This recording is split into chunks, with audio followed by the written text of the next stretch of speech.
I'm still taking attendance, but so if you see me get distracted, it's because I'm adding people to the list. Um, okay, well, welcome everybody to the March BPAC meeting. Um, we have some people from the Triangle West TPO here to present, and I believe Kristen Brookshire will be joining us later to help answer some questions that we might have about the school crossing guard program.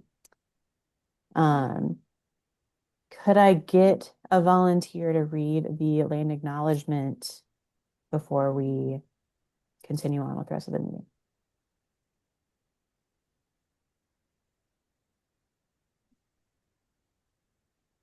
All right, Chris, you can do it. You don't have to have it pulled up, do you? Uh, Brian, could you scroll down to the land acknowledgement?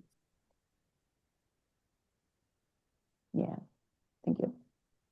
We, as the Bicycle and Pedestrian Advisory Commission, want to begin this meeting by affirming BPAC's commitment to equity and racial justice. We would like to acknowledge that this meeting is being held on lands that have served as the home for diverse Indigenous communities long before current governments were established here. We pay our respects to the elders and members of these communities, both past and present, and recognize the harms of genocide and colonialism. We will make a conscious effort to reflect on the following questions as we advance through our business and contemplate changes in our community. And we recognize that achieving equity requires our commitment to an ongoing process. How can we seek to repair harm with our work and not erase history? How does our work impact the vulnerability and safety of people who hold many intersecting marginalized identities, including Black, Indigenous, and people of color, people with disabilities, and lesbian, gay, bisexual, transgender, queer, and questioning people? How can we prioritize and center people in our decision making? How can we be more responsive to local needs? How can our work build community power and shared decision making? Great, thank you, Chris. So we'll go through and do introductions real quick, including our guests. Um, and I'll go ahead and start, and then I'll just tell people when to go. I'm Mary Rose. I'm the current chair of BPAC, and I primarily participate on the community engagement committee. And I'll pass it to Chris. I'm Chris Perlstein. I'm the vice chair, and I primarily participate on planning and policy. Great, thanks. Brian. I'm Brian Taylor, Principal Transportation Planner in the City Transportation Department, and I serve as a liaison to the BPAC Planning and Policy Committee. And I'm filling in for Hannah Salvaggio, who's the official liaison to BPAC in our Transportation Department. Thank you. I'll have Erin introduce herself as well. Thanks. Erin Convery, Senior Planning Manager with the Transportation Department.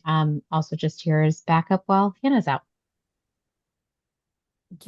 Thank you. John Mahler. John Lawler. I've been on BPAC for just under 2 years. I serve on the DevRev committee and policy and planning. Thank you. Scott Carter. Hi, Scott Carter, and I'm the chair of the Development Review Committee. Great. Ed. Hi, everybody. I'm Ed Rizzuto. I participate with the Community Engagement Committee. Andrew. Andrew Birch.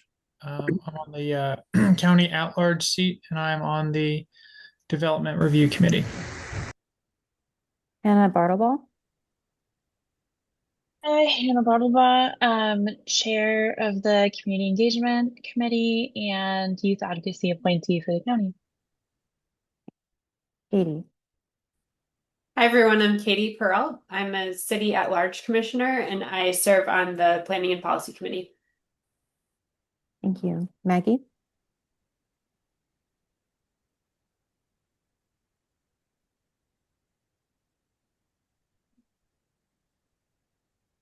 Maggie, if you're talking, you're muted. I don't see your face apparently.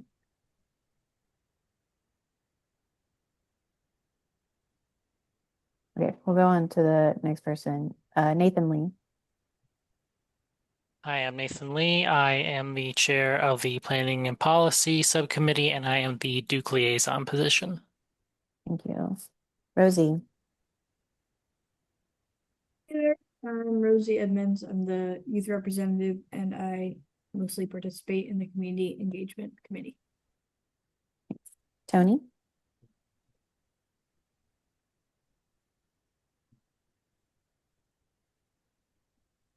Thank you. I'm Tony Reevy. I'm a at-large member for the County of Durham, and I serve on the Planning and Policy Committee as well. Thank you. Treve. Hey, I'm Treve Willis, paratransit transportation rep for BPAC. Been on the commission, I think, for about a year, about a year and some change. Thank you. Wendy. I'm Wendy Jacobs, Durham County Commissioner and liaison to BPAC, and I'm also a member of the Triangle West TPO, and glad to have Colleen here with us today. Yeah. Colleen, would you like to introduce yourself? I would. Good evening. My name is Colleen McGee. I am the planning manager at the Triangle West Transportation Planning Organization. Thanks for inviting me to speak with you guys this evening. Yeah, thank you for coming.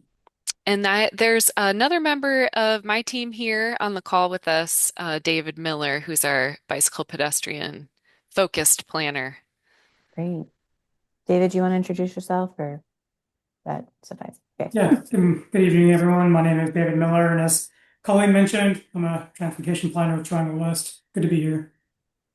Thank you for being here. Matt Kopak. Yes, good evening, everyone. I'm Matt Kopak. I'm Durham City Council, and I am your new City Council liaison, taking over for Carl Rist. Okay. Good to know. I'll add you to our agenda list. Welcome to the team. Thank you. Excited to be here. Maggie, do you want to introduce yourself? She might have stepped away. I think that's everyone. Great. Well, we could go ahead and get started. So there currently aren't any new updates for new members and openings. We still haven't received anything regarding the City at Large 3 position, which Kayla Keels was appointed to.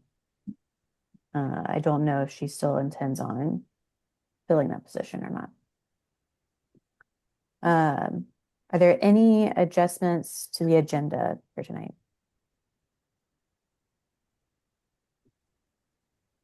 Seeing none, we'll move on to the next item, which is approval for the minutes for the February commission meeting. Can I get a motion? I motion to approve the minutes from February commission meeting. Seconded. Moved by Nathan, seconded by Chris. All those in favor say aye or raise their hand. Aye. Aye. Great. I should note that I meant to do this earlier, and I apologize. There are currently 3 members who are not here, but they did not inform me that they would not be attending.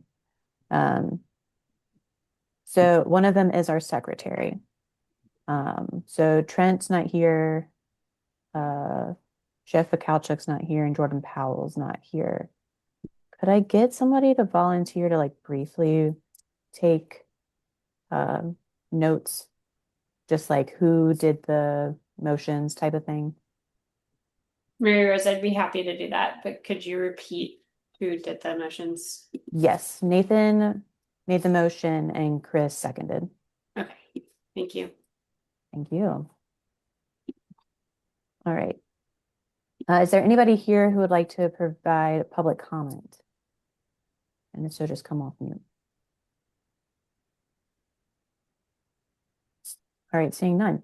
Great. Well, then we can go ahead with tonight's presentation with Colleen McGue and David Miller. Would you all like to share your screen to do the presentation? I would be happy to. Okay, great. Let me make sure I can. Okay. I just sent the request. We just allowed it. Thank you. Thanks, guys. Okay, here we go.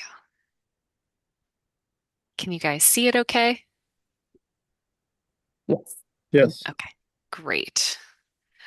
Well, thank you very much for having me to speak with you all tonight. As I mentioned earlier, my name is Colleen McGue, and I'm the planning manager at Triangle West Transportation Planning Organization. I know that's a mouthful. I am going to be here to speak with you all about our long-range transportation plan, Destination 2055, that looks out 30 years. So it is very much a long-range plan. And this is a plan that we do jointly with our sister MPO, the Capital Area MPO that covers the eastern side of the triangle. So I'll talk a little bit more about that in a moment. All right. So I know there's some familiar faces on the call tonight, and so I apologize to those of you for which this is a review. But there's some of you that I haven't met before, and when I'm out and about in the community, most of the people I talk to have no idea what a metropolitan planning organization is. So and a metropolitan planning organization, which is what Triangle West is a federally funded, federally mandated organization that covers a metropolitan area. There are metropolitan planning organizations all over the United States. And we are a policy-making organization composed of representatives from local governments. Um, and we have a technical committee made up of staff from our member agencies, and we have a board, a policy board, of which Commissioner Jacobs sits on, um, representing Durham County. But we have elected officials from all of our member agencies that participate on that policy board and make decisions about regional transportation policy that covers our planning area. As I mentioned, Capital Area MPO is the MPO that covers the eastern side of the triangle. So they cover Wake County, Harnett, Johnston, Franklin, Granville, and part of Chatham County. Our planning area covers all of Durham County, and then the metropolitan portions of Orange County, Hillsborough, Chapel Hill, Carborough, and then part of Chatham County as well. So here's a map that shows the planning area for this, the Destination 2055 plan. So Triangle West, our planning area is up there in the green. Capital Area MPO or Campo is the yellow. So you can see they have a large planning area compared to us, but together we make up the planning organizations for the Triangle region. So as you might imagine, part of why we do this this plan jointly with Campo is because a lot of people travel between the two MPO areas, and we were, I think, the first MPO in the country to do a joint long-range plan. Although all MPOs are required to do a 25 to 30-year plan and update that at least every 5 years. We have a lot of people who work in one MPO and live in another, and vice versa. So there's a lot of travel between the two areas. The first thing we do when we get ready to update our plan is look at population and employment projections for the horizon year, in this case, 2055. And we learned, and it probably is no surprise to anyone on this call, that we are going to continue to grow quite a bit as a region. Our population growth for the region will total almost 3.5 million by 2055. So we'll be growing by almost 1.5 million people in that 30-year period.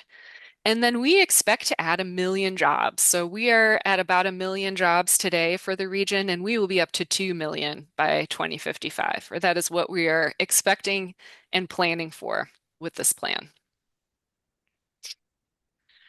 So I've mentioned it a few times. Our plan covers 30 years. And what's included in this plan is all of the financially feasible projects for the next 30 years that we expect will need or use federal funds. And when I'm talking about transportation projects, I'm not just talking about roadway projects. We look closely at public transit and bus projects, pedestrian, sidewalk projects, bicycle projects, aviation projects. We have an airport in our planning area. While it's not in our MPO area, it's certainly adjacent. And rail, both passenger and freight, and certainly highway and roadway infrastructure. All of these modes of transportation are included. So back when we first started working on the plan, it takes 2 years to pull all of this information together. So we have been working on it since early 2024, and it was adopted by our board last month in February. One of the first things we do after we start pulling that population employment data is establish what the goals are going to be for the plan. And some of you have seen a few MTPs in your time. I imagine these goals are very similar to the goals from our last, our 2050 MTP. And that, so we started out with the 2050 MTP goals and we brought them out to the public and said, we still think these goals are pretty good. What do you all think? Do you agree? And turned out the answer was overwhelmingly yes. So we made a few small modifications to the language, but really the essence is the same: protecting the human and natural environment, minimizing climate change, connecting people with places, ensuring that everyone has access to multimodal and affordable transportation choices. Managing congestion. We know we can't build our way out of congestion, so we'll do our best to manage it, but also improving the reliability of our transportation system.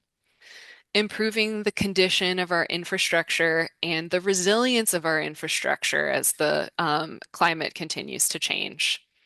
Ensuring equity with the investments that we're making with federal funds for our region, and ensuring that everyone gets to participate in the planning process. Promoting the safety and the health and well-being of people, and stimulating inclusive economic vitality.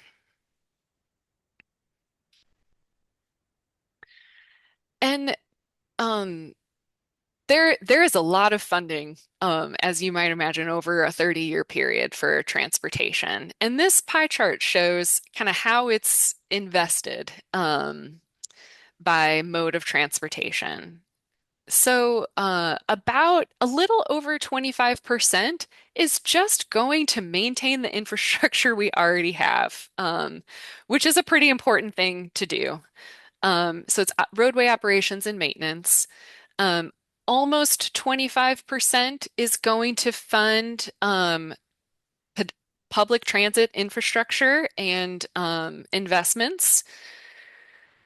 We'll have 12.5% is going towards bicycle and pedestrian infrastructure. It's obviously the smallest chunk of this pie, but we get a lot for our money with bicycle and pedestrian infrastructure projects. And so we can fund a lot of bike ped projects with that, even that smaller amount of money.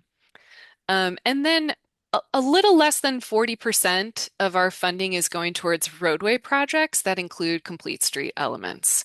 So I'm going to get into what projects here later in the presentation. But that's just to give you an overall sense of, over that 30-year period, how much of that funding is going to which type of project. So let's talk about transit. You'll see there's a slide like this for each mode. The first decade is that kind of teal color. The second decade is that darker blue color. And then the third decade is greenish, that like lime green. With transit, there is a significant amount of funding in the last decade of the plan. I'll go through which transit projects are funded in earlier years. We kind of know what's going on. We have a very good idea of what's going to happen in the first decade because many of those projects are funded in our short range transportation plan or our TIP, the Transportation Improvement Program for the MPO.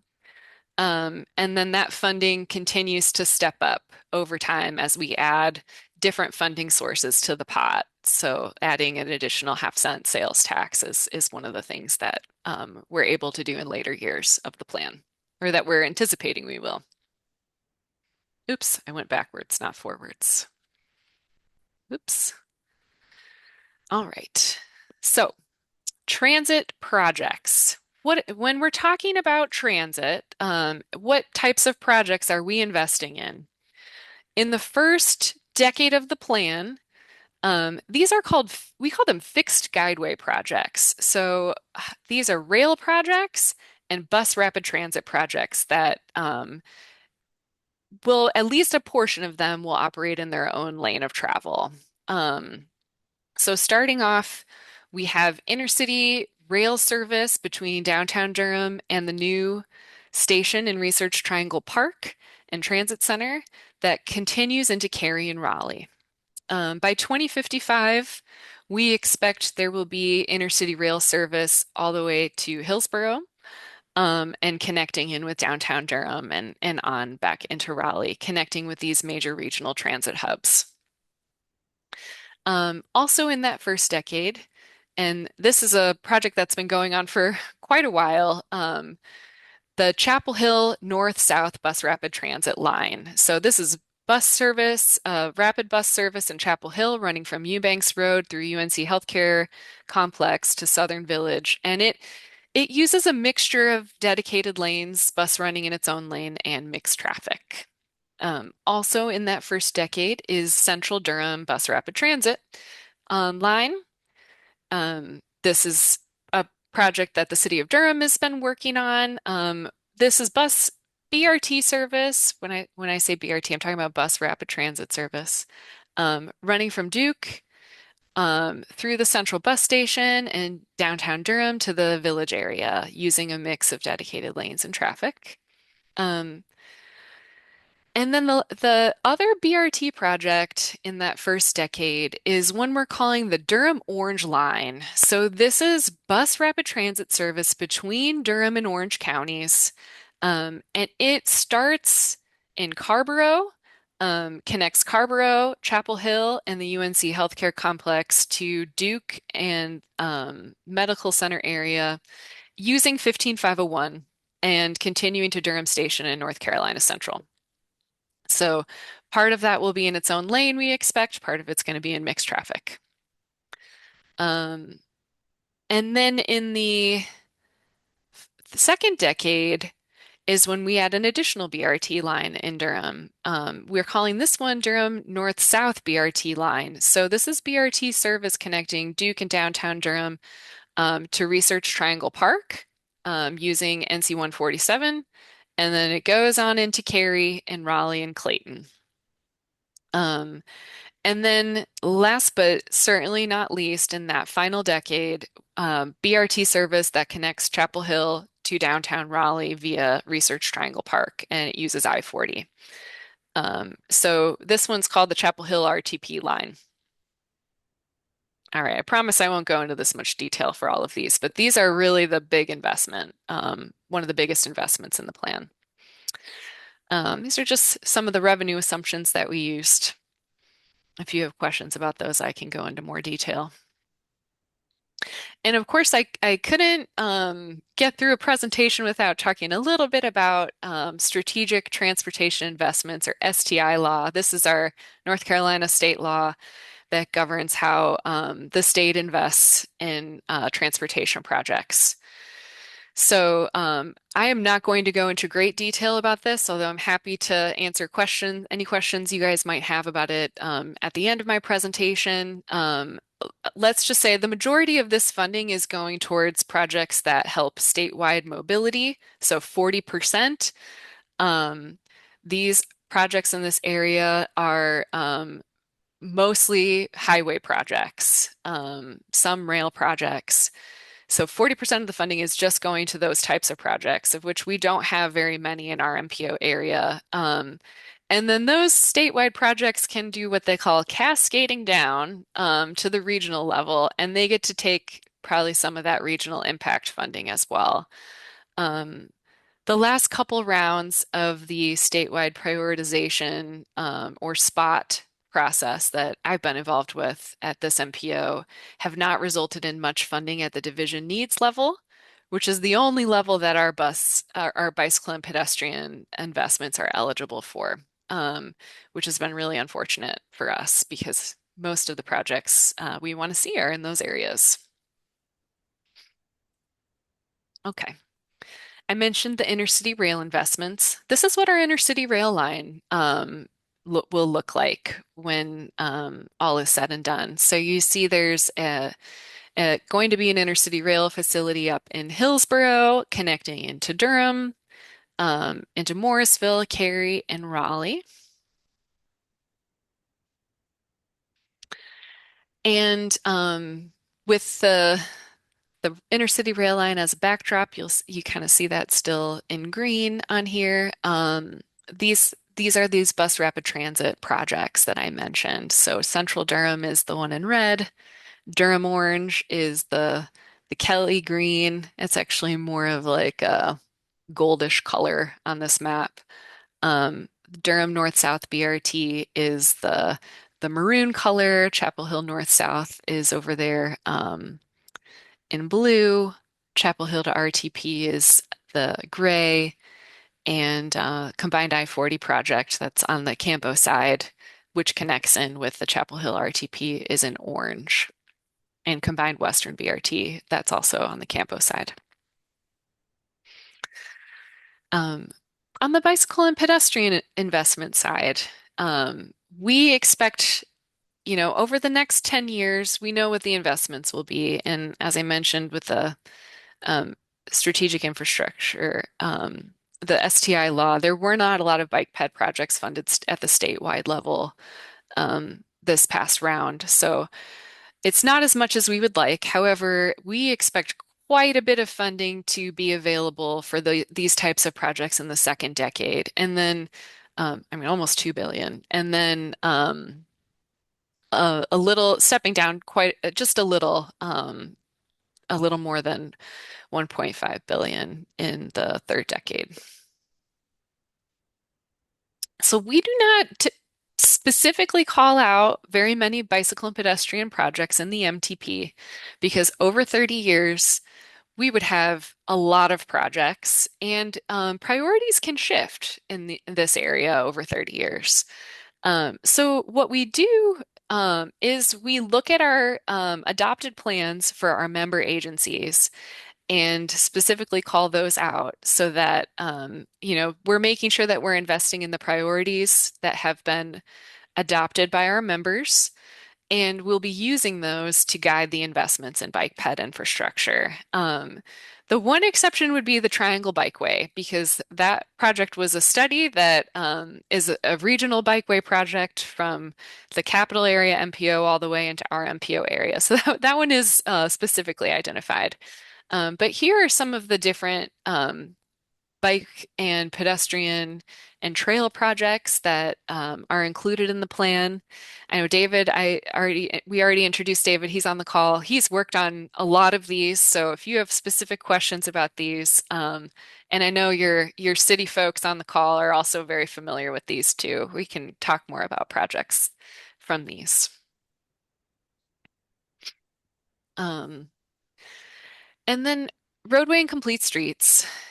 The amount of funding availability is a little lower in that first decade, a recurring theme here, and then becomes much more in the second and third decades of the plan, kind of getting close to $3.5 billion for complete streets projects. And these are some of the complete streets project we have specifically identified. And you see on the improvement type here, a word that comes up a lot is modernization. What does that mean? Um, it means that we will be, it means we haven't decided exactly what it will look like yet, but we know that it will include transit, some type of transit facilities or transit facility improvements, even if it's simply bus stop improvements, um, but hopefully more than that. And it will include improvements to the bicycle and pedestrian infrastructure along with any future roadway improvements that we expect to see. So there are several segments of NC 54 that are identified on here for modernization, and also we're looking at a two-way conversion on from Old Fayetteville Road to Orange Grove Road.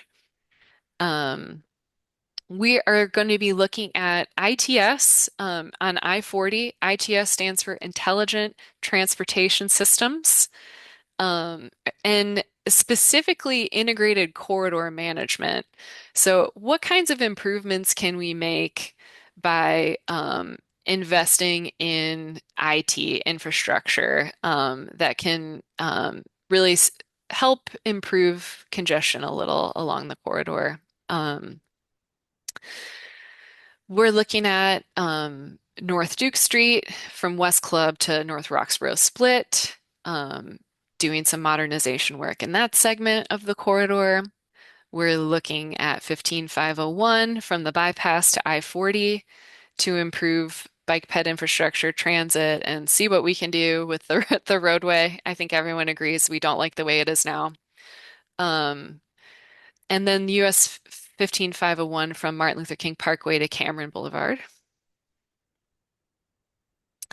And then the last four on here, Roxborough Road from Duke Street to Goodwin, Fayetteville Road from Woodcroft to Barbie Road, and then Fordham. This is on the Orange County side from NC 54 to Ephesus Church, and then NC 54 to NC 86. We're looking at modernization and intersection improvements. All right. Well, thank you for listening. That is the end of my presentation, but I am happy to stick around and answer as many questions as I can while you have me. I want to do Tony's question in the chat first, and then I'll have Ed go afterward. So Tony asked, the plan is connected to federal funding. If so, are we still allowed to use the terms climate change, equity, and inclusion? Great question. So we are still using those terms, and we do expect to use federal funding. Our MPO area, we are still prioritizing resiliency, and we might use a different word than equity, but we know what we mean. So I hope that helps answer the question. I think so. Ed. Yeah, hi. Thanks. This is really interesting stuff. One thing I didn't hear anything about, maybe it's not in your circle, but is there anything regarding projects or investment related to helping people with disabilities move about the area? For instance, Go Triangle Access is great at getting people between Wake and Durham and Chapel, but it's really limited. So there's no way for someone who relies on paratransit, for example, to get from anywhere in Durham County to, say, Hillsborough. There are limitations on even where in Chapel Hill. That is absolutely something that was brought up during that focus group session. That this paratransit connectivity in the triangle is something that is not working well right now. So we have brought that to the attention of Go Triangle. It's something I think we need to continue to work on and discuss. We don't have specific investments for that identified in this plan, although there is, funding for transit improvements in the long range plan. I think this is a short range need though too. It's It something is. that's a little more urgent than 30 years from now. So um, we Campo has they call her a mobility manager. It's a position that's specifically for improving transit for folks with disabilities and seniors, and improving that at the regional scale. Um, we are going to be bringing on a staff person in the next year or so that will, part of their responsibilities will be something similar to that. So we can coordinate better with Campo on providing those types of facilities to fill that gap, right, that we already have right now. But there is a funding source that passes through the MPO. It's a FTA funding called 5310. I know that means nothing to you guys, but it's specifically for transit for seniors and the transportation disadvantaged. Um, and we are investing in transit programs in Access is funded with the Durham Access and a similar Chapel Hill system. So we know it's an issue, and we want to continue to improve it. So I really appreciate you bringing that up. So I guess squeaky wheel. So Hmm. that's great, but why is there no investment then in the current plan? Is the current plan closed? Is it possible to um, It's not closed. This plan is specifically for capital. So there's only it's really unfortunate the way that federal transportation and transit investment service for transit is not funded well at the federal level. I see Tony nodding his head too. So it's a challenge. We know that there's this need, but the most of the funding we're talking about in this long range plan wouldn't be eligible for that type of service. Okay.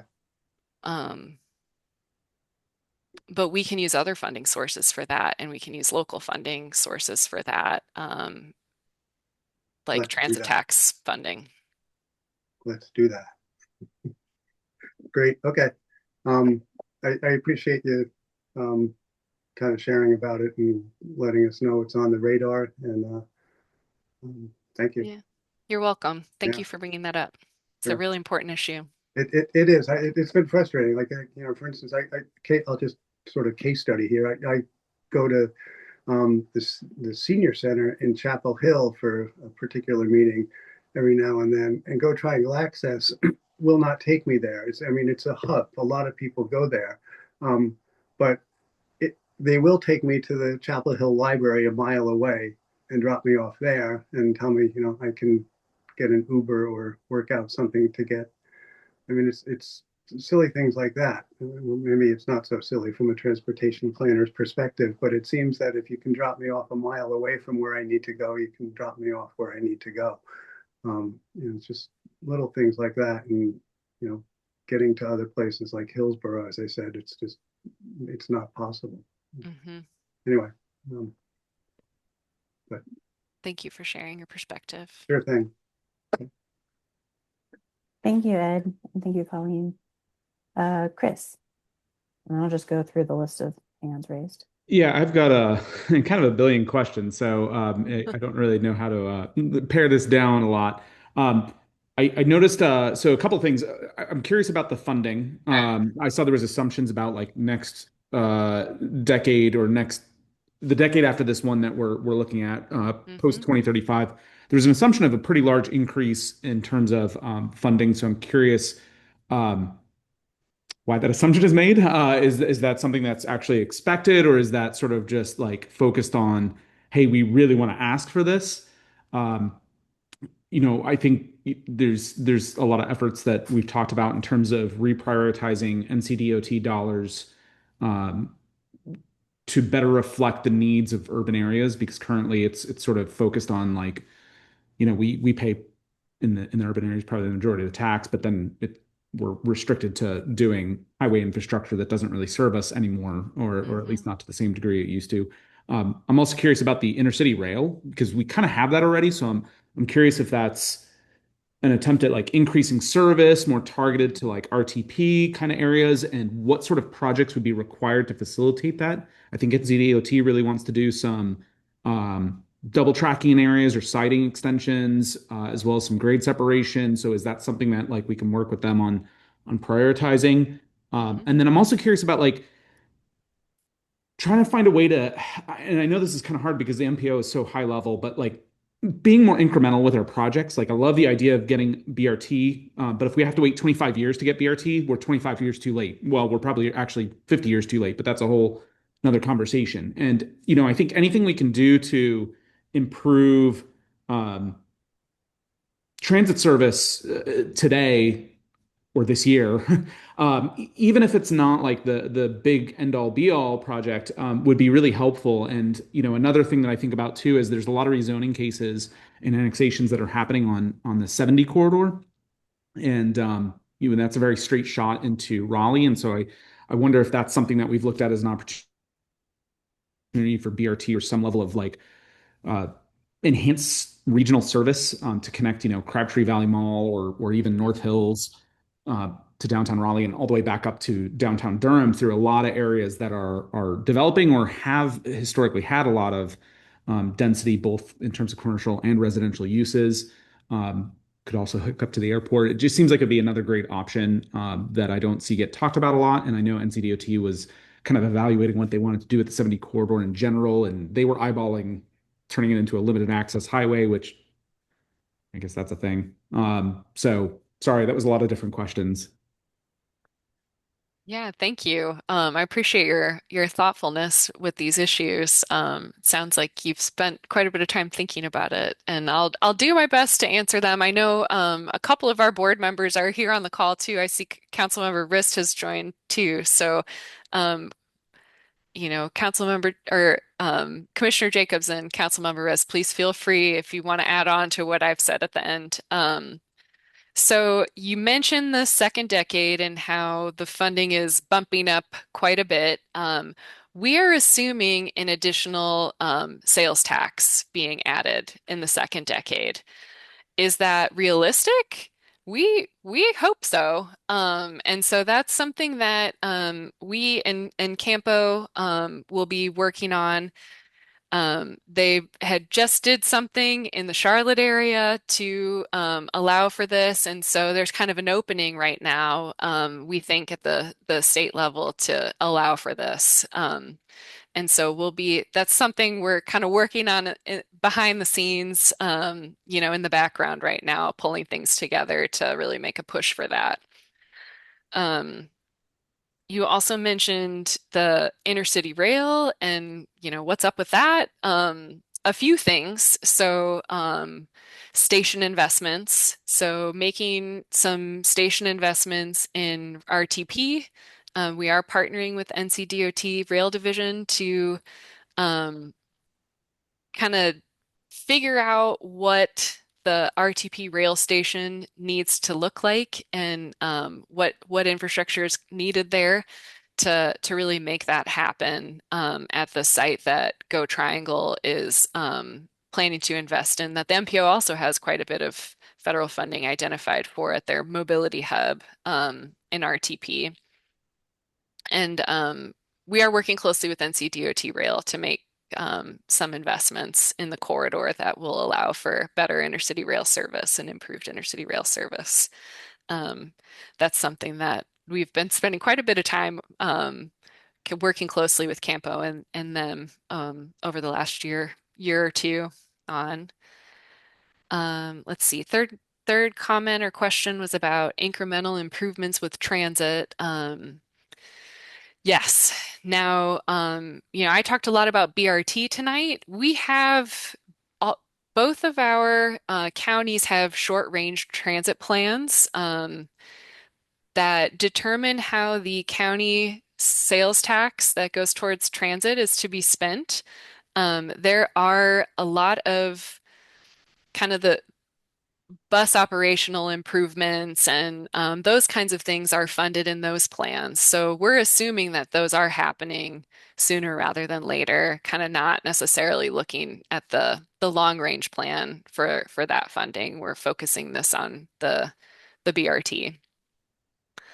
And then fourth thing was US 70 and transit on US 70. So this corridor, we have studied uh, we studied it already. We worked with NCDOT and came up with an alternative to their freeway design.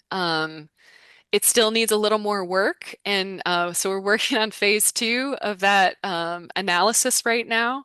But we're feeling pretty good that we'll be able to come up with some type of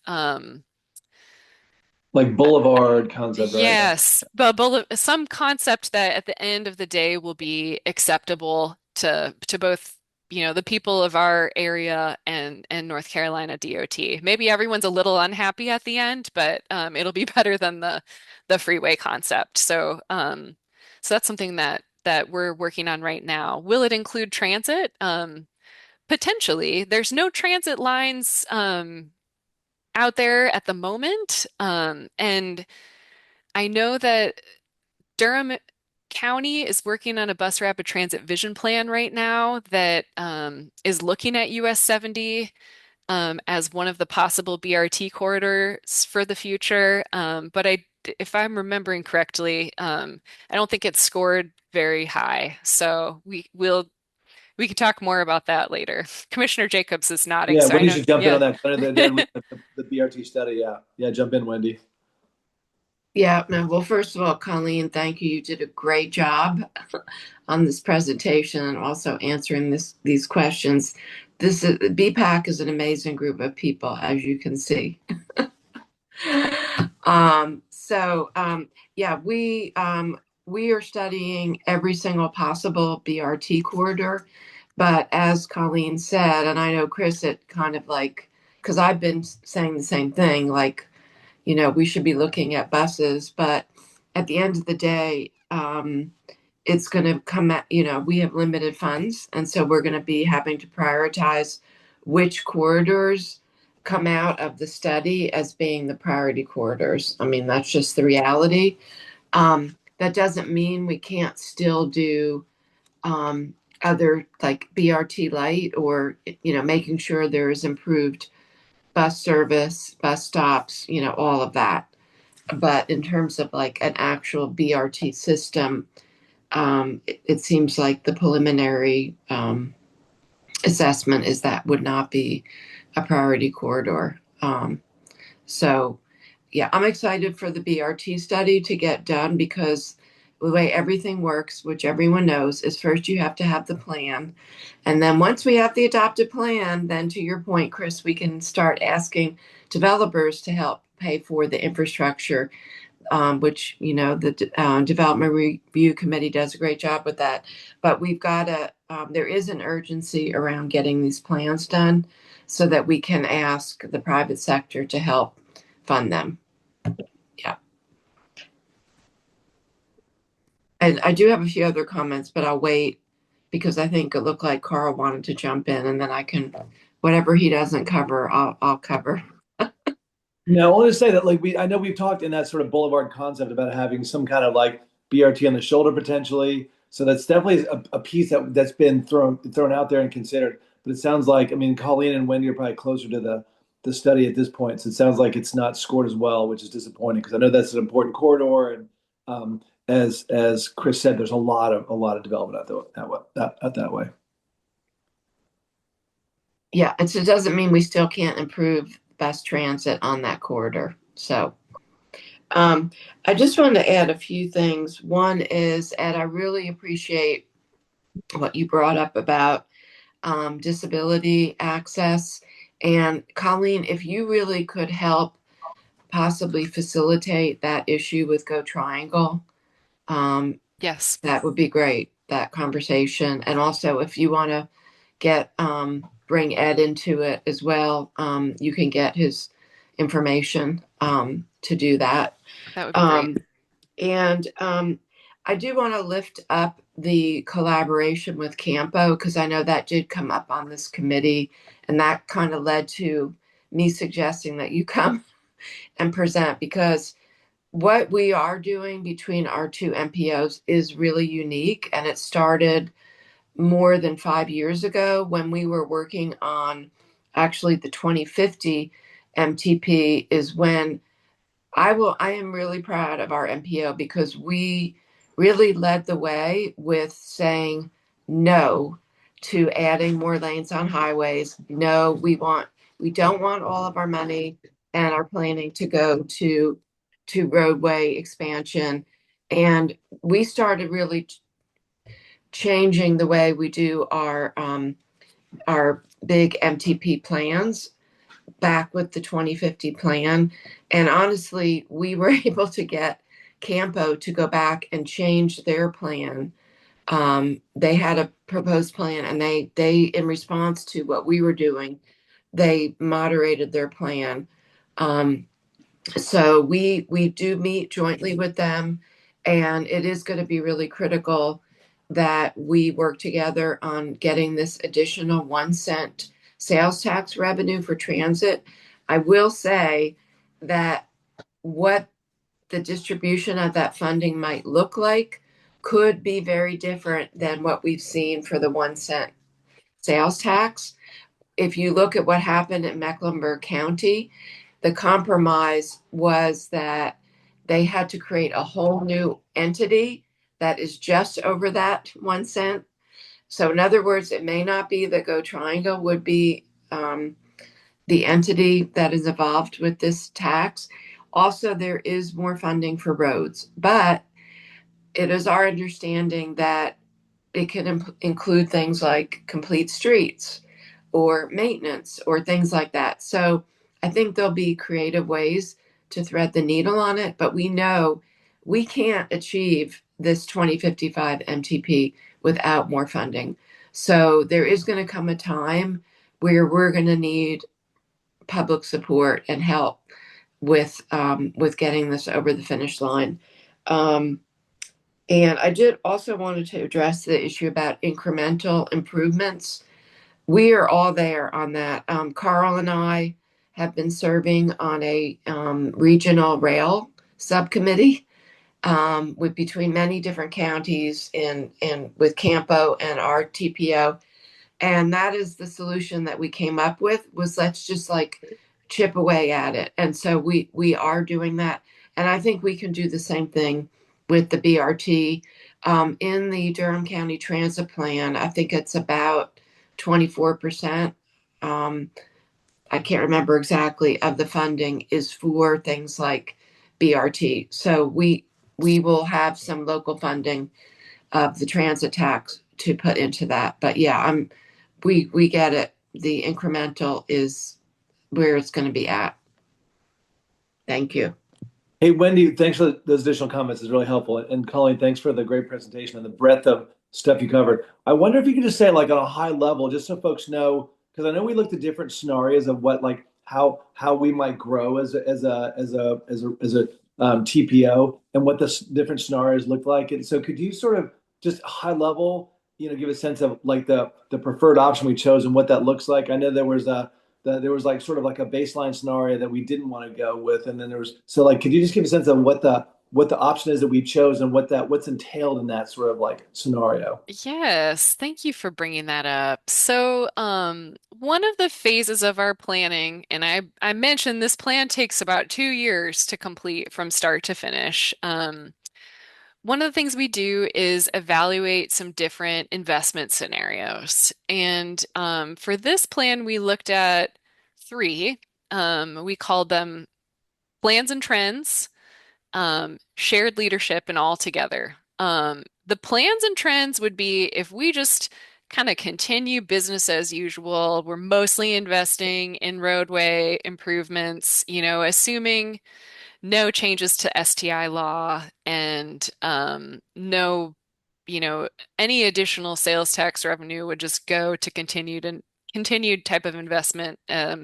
business as usual. It didn't perform the way we wanted it to. That didn't really resonate, I would say, with either our board or Campo's board. Um, the second was shared leadership, where, if I'm remembering correctly, and it's been about a year since I've been deep in these, but shared leadership was kind of a mid-level funding scenario, if that sounds right. I know, Wendy, you might remember even better than me. But where we were looking at kind of a combination of investing in transit, investing in roadway projects, and then all together was like maximum funding scenario, and that is the one we went with. Yeah, I will add that our Yeah. MPO is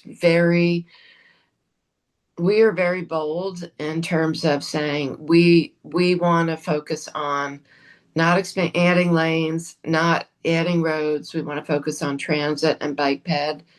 That, BRT, Braille. We have been pretty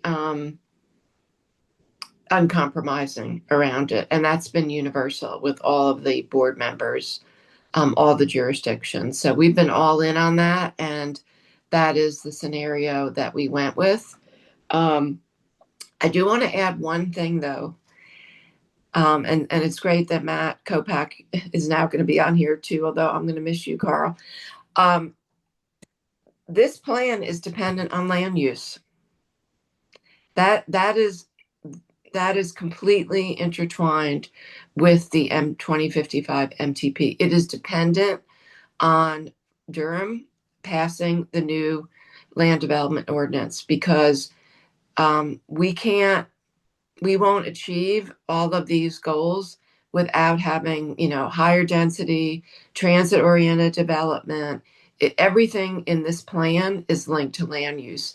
And that is also something that is totally different than our plan. We started doing this again with the 2050 MTP, and it is very clear in this plan. It assumes that we change our ordinances and our land use policies. Thank you all. Yeah, and one other thing, Mary Rose. If I could also add to that, we chose this all together model. Wendy's absolutely right. It depends on us getting denser, and having more the ability to support transit with that density. But I wonder, Colleen, I know that the sobering part was with all these investments with like better land use patterns. I think there was data there on I think mode share, which is sort of like the different options people choose to get to work or play or whatever, or school. Could you share those numbers? As I recall, there was like we potentially in this all together model would double the share of folks who are taking transit or biking or ped, but it's still a small share of all the trips, right? So could you talk about that mode share? Because I think it's again sobering, but an important number to know, and also to reflect on how do we even change that even further? What would it take? Yeah. I'm glad you brought that up.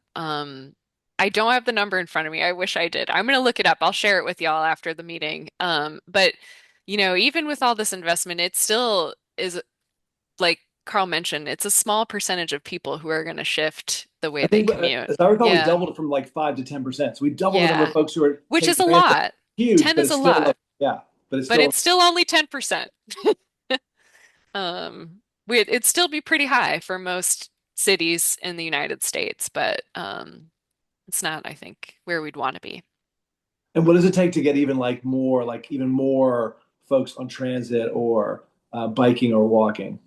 Yeah, a I mean, lot part more of this density. right, yeah, land use patterns. Yeah, Absolutely. and more people. Yeah. Hey, thank you. I want to give Tony an opportunity to ask his question and then. Yeah. Thank you for being Yeah. patient. Yes, thank you. Yeah, so my thoughts and concerns are colored by working in a provost office at a large university, and I just wondered. I'm glad to hear that the increase in the second decade of the plan is mostly due to projected sales tax increases. But I'm wondering if you have a a chart of how much of the funding you're projecting comes from different sources. And the reason I ask that is in a lot of scenarios of things that have been federally funded, um, we're going to see, or we are seeing, or we'll have to see a transition back to local funding if we want to do those sorts of things. You know, an example is the whole nonprofit human services sector that had federal contracts is basically defunded. So I'm wondering how sensitive this plan is to the availability of federal funding, particularly because I guess we could say we're a progressive MPO that is budgeted a lot for non-automotive transportation. And that, to me, with the possible exception of rail, seems the most vulnerable type of federal funding at the moment. I mean, I know it's hard to predict, but I think it's helpful to do a stress analysis on how important federal funding is to the success of the plan, because I think it's highly endangered. Yeah, I appreciate you bringing that up. And thank you for your question and your patience, Tony. I was trying to skim through my executive summary of the MTP to see if I had like a quick image I could show on this. And I don't have it right now, but I think that would make a great future slide for this presentation. And I can pull some of those numbers for you. Off the top of my head, I think. I mean, federal funding is a really important part of this, and that's what funds our MPO operations. And the 10 to $15 million a year, that's our discretionary funding that our MPO puts towards bike ped projects in our region. It's it's a percentage of that total amount, and it probably that the federal funding portion probably looks closer to that, like the current decade scenario that I showed in the plan. So let's see if I had that. Um, Now, is federal transportation funding at risk right now? We have a federal transportation bill being worked on at the moment that we expect to hopefully, actually, our executive director, that's why he's not here tonight. He's at Infrastructure Week in DC, speaking with some of our representatives in Congress about the importance of transportation funding. But I think most people expect something very similar to our current federal funding situation to continue in the near future, which is good, I suppose. Would we like more? And we definitely need more, yes. And we'd like to see more going towards bicycle and pedestrian and transit infrastructure. So. I know that only sort of answers your question, but I will put together a good financials slide for you. Thank you, Colleen. And thank you, David, for joining us as well. You're welcome to stick around for the next part of our meeting, but I understand if you want to hop off. Thank you for giving us so much time on your agenda. And what an exciting Zoom bomb. That's never happened to me before. So well, hopefully you can go depress. I know depress. someone was actually warning us about Zoom bombing at our meetings, and I was like, I don't think that would happen, but now I know it can. So this is the first one we've had in a very long time. So the last time I think we had one was only on a committee meeting, which has not as strict regulations around joining the meeting. So I'm not sure how that one got through. But yeah, thank you for coming. Thank you. Y'all have a good night. Thanks, you too. The next item on our agenda is the school crossing guard program. So I've received a few emails from different people about the school crossing guard program and how it is included in the budget and different things. So I know John was one person who emailed me, and Kristen also emailed me just generally about getting support from BPAC about it, but I still need a little bit more information on what's happening. So if either of you would like to give a little bit of information for the rest of us. Sure. Hey, Mary Rose, this is Kristen. Hey. Hi, sorry, I jumped on late. I'm disappointed to hear that the Zoom bomb was not probably someone's cat or kid. I don't need a recap, but I'm sorry for what might have happened for you all. So can you hear me okay? Yes, thank you. Okay. So just a brief overview. This will probably be kind of vague. It was shared with me in late January or early February that it would be helpful to reach back out to community members and advocates that had previously expressed an interest in school crossing guards, and the school crossing guard program, like how many we have, where they're located, anything to do with school crossing guards, to highlight that the FY27 city budget cycle would be an opportunity to advocate for funding that would improve the delivery of crossing guard services. I've been included on a few threads where I think the message might have gotten twisted a little bit. I'll just give a big preface to say that with no action, to the best of my knowledge, the status quo crossing guard program will continue on. So the same crossing guard locations that have always been managed by Durham Police Department, that would continue on. But just to recap what went on over the last school year. So for the 25-26 school year, the City of Durham Transportation Department has been a great partner and was able to identify a small amount of funding to pilot contracted crossing guard services. So to work with a private company to test out some new locations for crossing guards while leaving everything the same with the DPD crossing guard locations. So that was at 4 locations to expand the capacity and to also test out whether, contracted services could provide operational efficiencies. And we coordinated with the police department along the way as well. So it was DPS, Transportation Department, Police Department, checking in on how things were going. And so that pilot funding and the contract for those 4 additional locations, that'll end in June 2026. And so the Transportation Department and the Police Department don't have funding to continue those pilot locations or the contracted services without any action during this next budget cycle. DPS also does not have funding available for the crossing guard program. And it's my understanding that it's the preference of the Police Department and the Transportation Department to move toward contracted services. This is something that neighboring jurisdictions have done for a few years now. Apex and Cary both work with the same company to provide their crossing guard locations through the police department for Wake County Public School locations. And so even if contracted services were to just cover the existing, like longstanding 15 locations that DPD has done, I do think it appears that would be more expensive because in addition to the hourly rate for the guards, you also have the project management fees from the private company, whereas I suspect that the time for the uniformed DPD officers to manage the program and fill in whenever possible, that's just kind of part of their regular duties. So I don't know what that back end budgeting looks like. I was just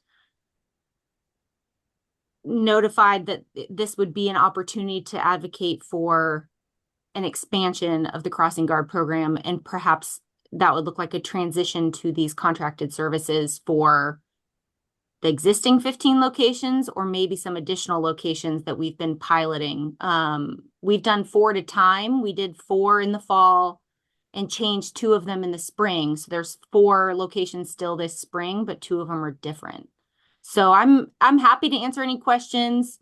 I do feel a little bit like the middle person on this request that I realize might sound kind of vague, but I'm happy to answer what I can and take back any questions that I can't answer.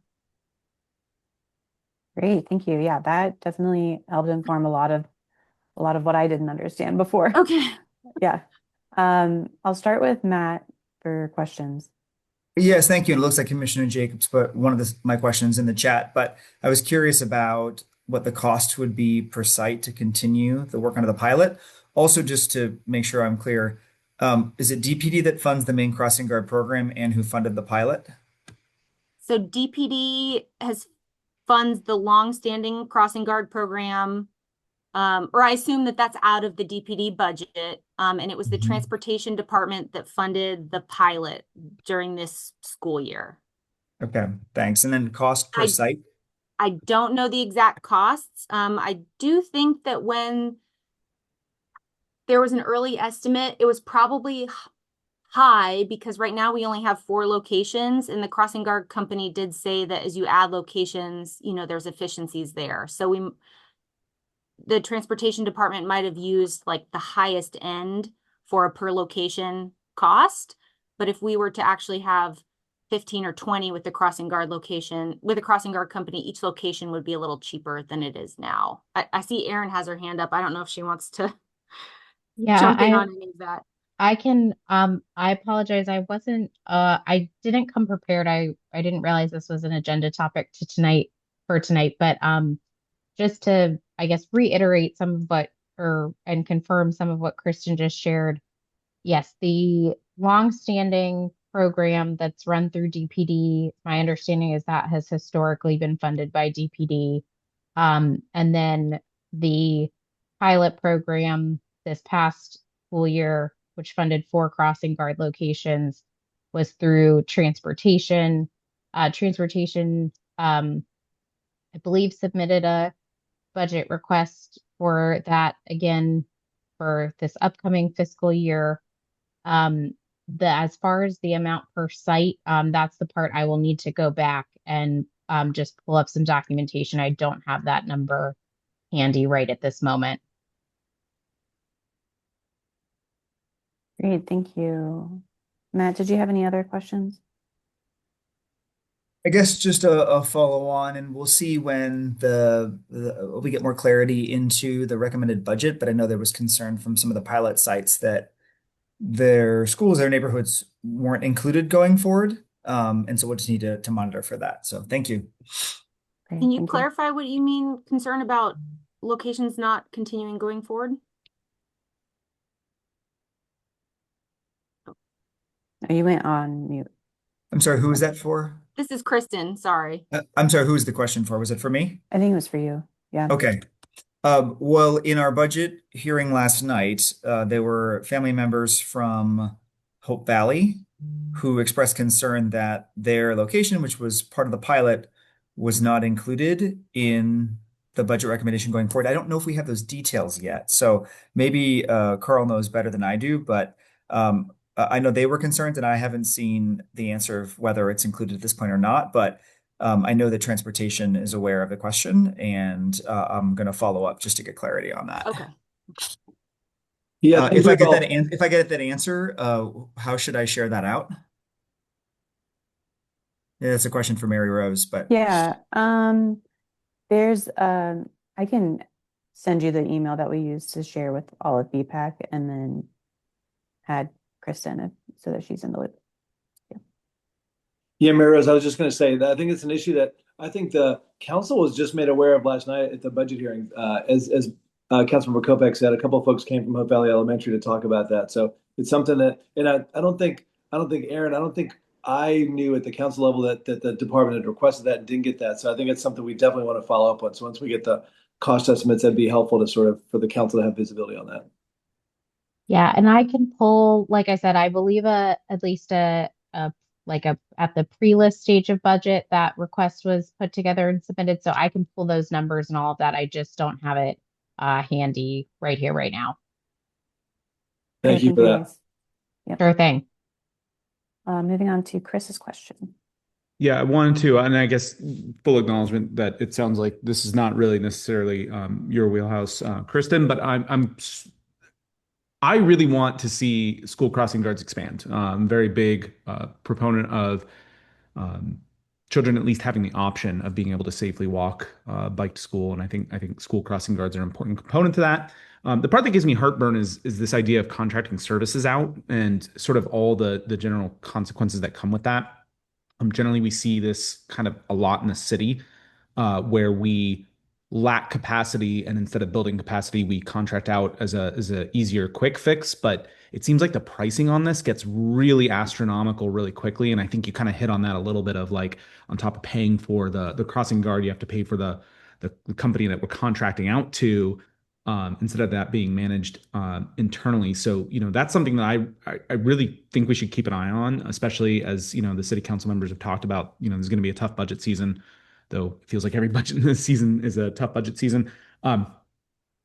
If we can get for the same dollar more crossing guards through the internal process, that's a huge win, right? That hits on the equity issue of like, we can get this to more schools, more kids, and we can potentially save money. And, it's really important, I think, to acknowledge that it's trade-offs. It's not free money, even if we get it from the federal government, even if we get it from the state government, even if we get it from the county.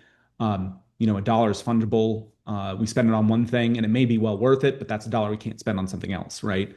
I look at, and I've ranted before about it, but the Roxborough design, right? Like just the design price is kind of eye-watering, and it makes me wonder, like, well, why wouldn't we just hire a new engineer for that, have them work on this for 6 months, and then we get another decade of work out of an engineer for that price? But obviously, I'm also very naive to all the little details that go into this. So, I just want to say that I very much want to come out and vocally support, and will vocally support, an expansion of the crossing guard program, and that being a priority in the budget. I just really want to make sure that we're doing this in the most cost-effective long-term way to do it.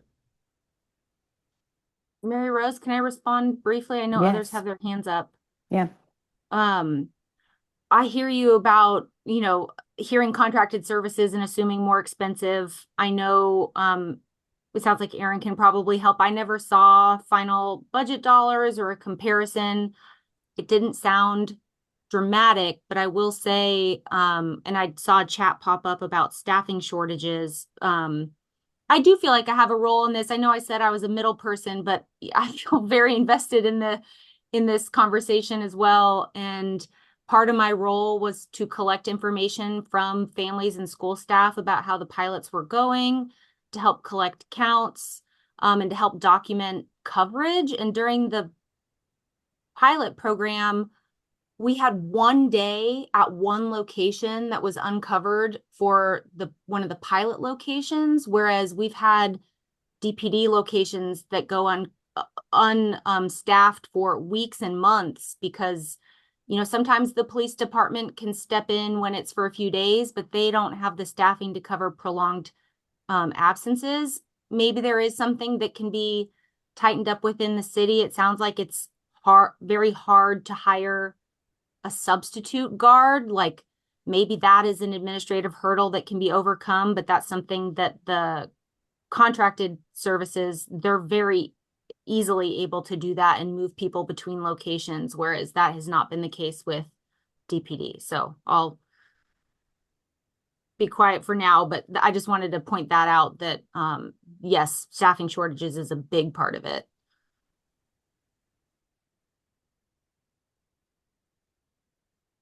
Great. If anybody wants to come off mute to answer any questions or discuss, that's fine. But otherwise, I'll move on to John. I have a question for Kristen. I was on Chapel Hill Road across from Hope Valley and noticed that the construction project was now complete, and there is a brand new sidewalk for the entire length of it. And as well as a camera system that's keeping an eye on that, on the development property. So my question was, are we still using the buses to get the kids from those two apartment complexes, or have we now ended that and the kids are all having to cross that intersection, which puts a lot more activity at that corner? So just what's the status of that? There is still school bus service to that neighborhood right now. And I don't know that there's an end date assigned to it. Good to know. Okay. John, did you have any other questions?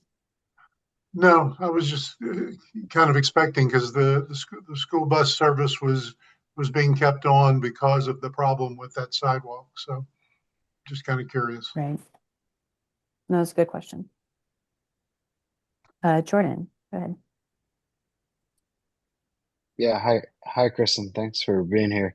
And I'll say I'm woefully unfamiliar with this program, which probably means that I ought not say anything. But here I am anyways.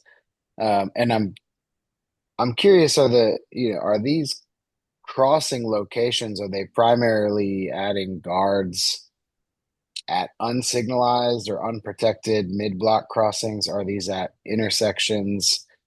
And the point of my question is I just wonder from a balancing the scale standpoint, if at some point the service fee for providing staffing out there becomes equivalent of improving the intersection in the long run, and especially considering we've just gone through the bike walk plan update that has some priority intersections that I'm sure are focused around schools, and sort of where's the break even point on there as far as long-term investments on making infrastructure that creates safety rather than having to put staffing people out there.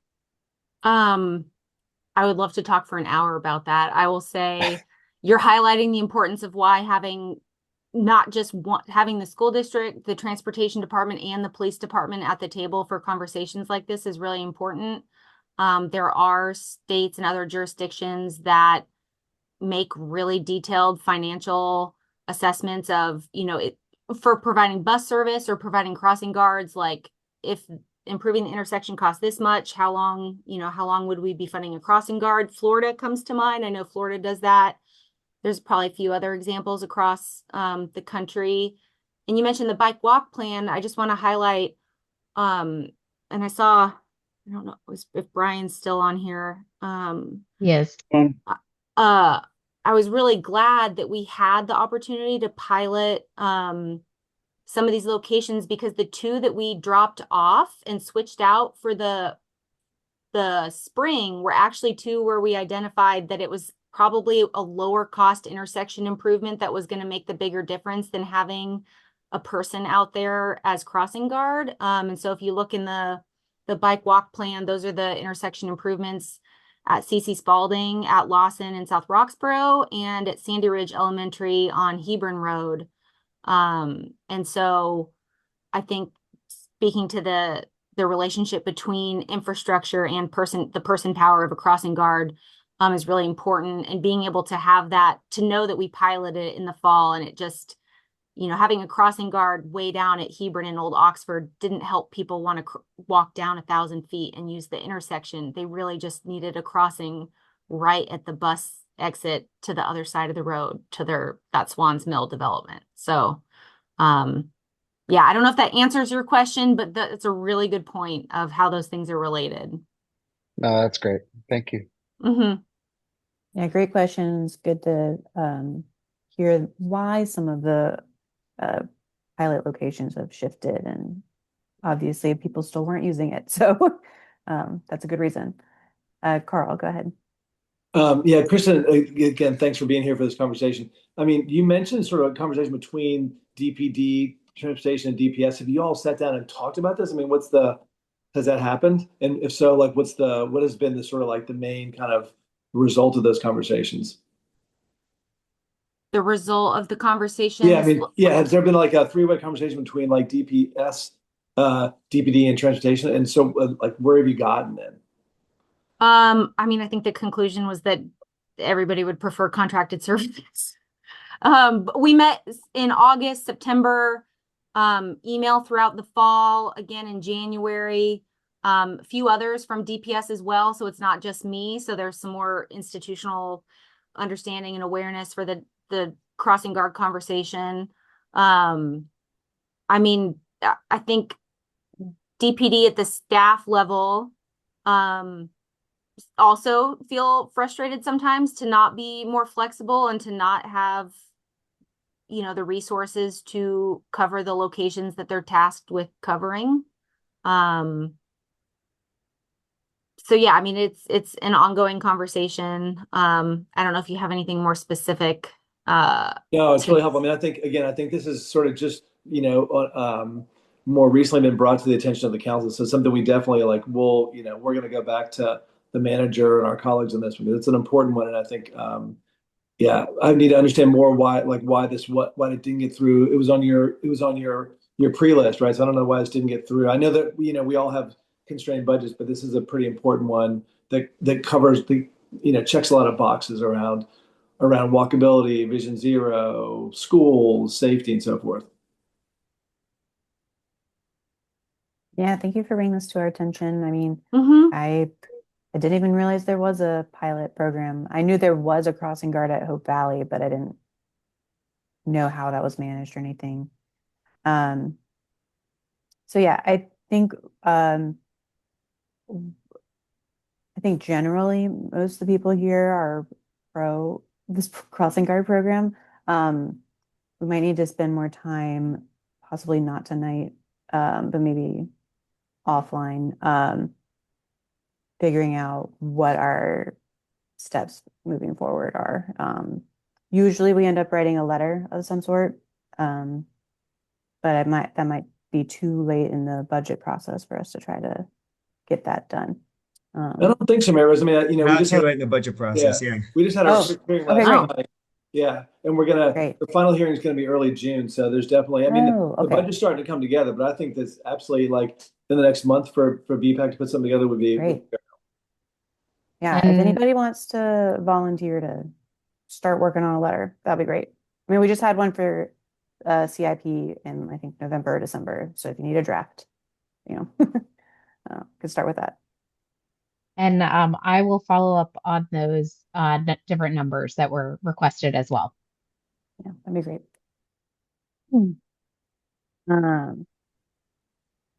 Okay, so I want to note that Rosie had to drop off. They have tests tomorrow. Matt, I sent you emails in the chat. But I think we have an idea moving forward. Thank you, Kristen, for coming here and helping explain all that because I could not follow any of the emails I was receiving.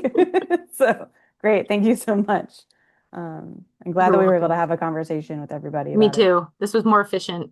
Yeah. You're welcome to stay, but I understand if you want to. Okay, I'm gonna catch up on the chat and then I'll drop off. Thank you, everybody. Okay, Sorry to great. not be on video at the beginning, but I wanted to meet virtually face to face. So Yes, thank you. yeah. Thank you. All right, so moving on to our next item on the agenda. We have our liaisons. We'll start with Wendy, and then I believe we'll still have Carl give a readout, but Matt, you're also welcome to give a report if you would like. Thank you. Yeah, and I think Carl will be more prepared for it this time. And Yeah. Carl and I will have a discussion because the mayor assigned me to be the liaison and Carl is the alternate, but I don't know if that is something that Carl desires. So Carl and I will have a discussion about it and let you know next meeting what the plan is going forward. Sounds great. Thank you, guys. And we'll move to Wendy. Yeah, look, you both can come. Yes. The more the merrier. Yeah, I'll still show up anyways if I Hey, get look, assigned as the alternate. So you've got two, bike commuting council members here, so take advantage of it, right? yeah, they ride the talk. So I don't really have much of an update other than I know at our next meeting we're going to have Mary Rose, right? Durham County staff are going to present. Yes. Okay. So yeah, I think my only comment is just it's connected to the presentation that we had tonight with the 2055 MTP and the sales tax revenue, and then what you'll hear next month from our staff, which is we are in the process of putting out update to the work plan, which is an annual work plan as a part of the Durham County Transit Plan, which is a plan for how we use our half-cent sales tax. And we we have a long-range plan that was adopted through, I believe it's 2040, and or 2050. Actually, I'm not sure. But anyway, we have an adopted plan, but we do have an annual work plan. And in this year's plan, which we provide a lot of funding to the city of Durham and also Go Triangle, we only had about $4 million of new revenue that was unscheduled, already, undesignated to us in the plan. And I think we had something like $60 million of requests for that $4 million. So in other words, we have a lot of challenges with the needs being very high and the funds limited. So that I think is about to go out for public comment. The work plan, which hopefully you all can look at, and you will hear more about this next week, or next month. So I will stop my comments there.